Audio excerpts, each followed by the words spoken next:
Selfies without selves.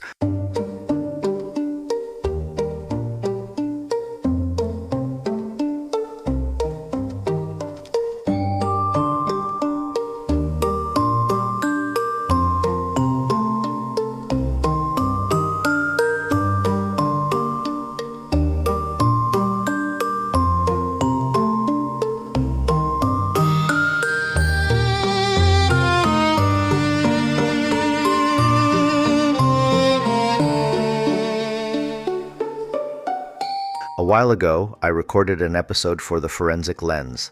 The topic was the death of Kurt Cobain. Not sensationalism, not conspiracy for entertainment, just forensic analysis. A careful discussion of literature, revisiting an old case. And then something strange happened.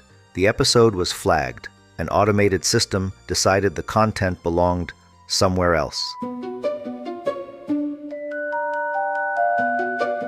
At their core, algorithms organize, they sort, label, rank, predict. To process reality computationally, they simplify it, because complexity is expensive, ambiguity is difficult, so the world becomes categories, a spectrum becomes bins, fluidity becomes labels. What's interesting is that this impulse isn't new. Humans have always tried to make reality manageable by dividing it, naming things, classifying things, drawing lines. The categories change across history, but the underlying impulse remains. If something can be grouped, perhaps it can be understood. And once enough people accept the category begins to feel real. The problem is that humans don't behave like categories. We contradict ourselves. We change depending on context. The same person can sound different across years, or even across mornings. Human identity is less like a photograph and more like movement. But algorithms don't encounter movement easily. They encounter signals, keywords, patterns, behavioral traces.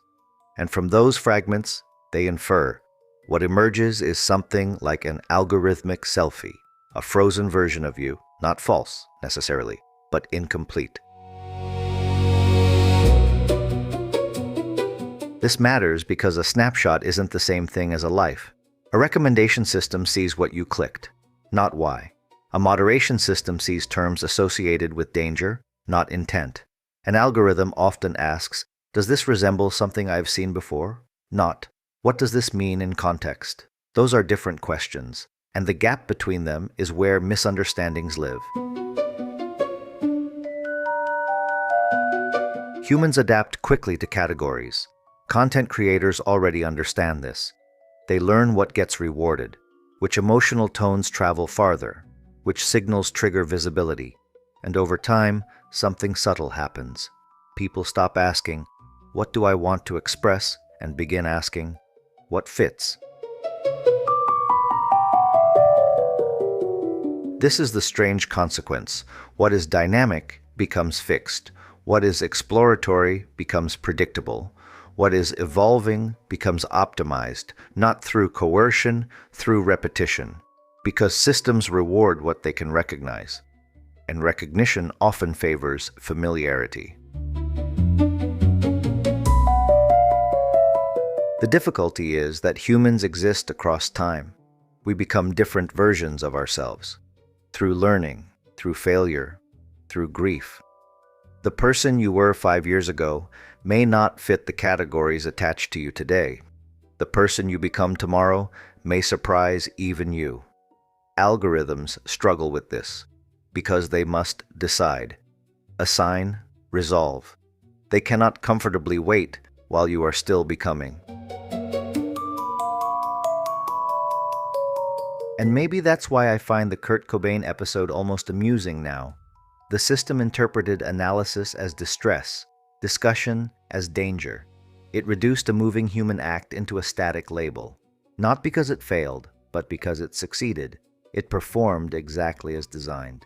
And perhaps that is the more unsettling realization. Algorithms are remarkably good at sorting what we have been. Sometimes they can approximate what we might do.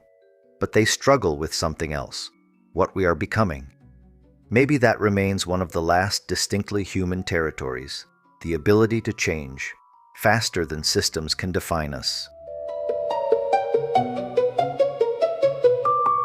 This is AnthroIntelligence, Culture, Cognition, and Code. I'm Richard Jonathan O. Taduran. Stay curious and stay human.